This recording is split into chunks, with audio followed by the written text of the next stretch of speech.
Let's take you now to the United Nations, where we understand Martin Griffiths, the UN envoy, is speaking. Let's listen in to what he's saying. An appeal to the collective conscience and an emphasis on the terror faced by ordinary people in Yemen on a daily basis. The attack in Damar on the 1st of September led to the deaths of about 110 people and the wounding of 43 more. Only a handful escaped unhurt from that building. I am well aware of the reasons put forward for this attack. My purpose here is not to adjudicate, of course, on that decision, but the attack itself, nevertheless, reminds us so vividly of all that we want to bring to an end. And these actions, the actions I have described, make peace more difficult and indeed even more necessary. Mr. President, the second reason for my appeal is the situation in the south. Events there present to us an eerie calm. The city of Aden remains broadly under the control of the Southern Transitional Council. In neighboring Abiyan, its forces face those of the government of Yemen. In Shabwa, further to the east and the north, a shaky standoff has been achieved. Forces from other fronts have moved to support their respective sides in this new and dangerous crisis. And these moves, in turn, destabilize those other fronts, encouraging new military adventurism. There's really nothing good to be said about this, besides that calm I mentioned. I am, of course, encouraged by the calls for peace from other groups in the southern governorates who do not want events in Aden to be repeated or to spread.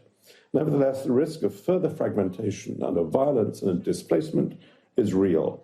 The status of forces and their rearmament makes even the most optimistic of us cautious in judgment.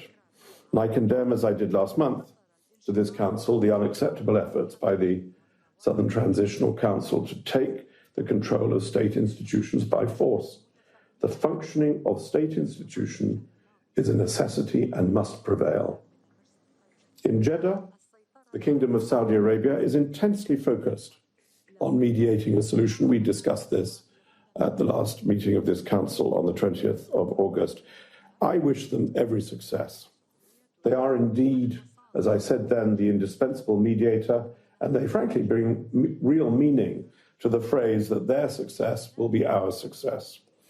I welcome the presence of delegations from the government of Yemen, under President Hadi's leadership, and the Southern Transitional Council in Jeddah.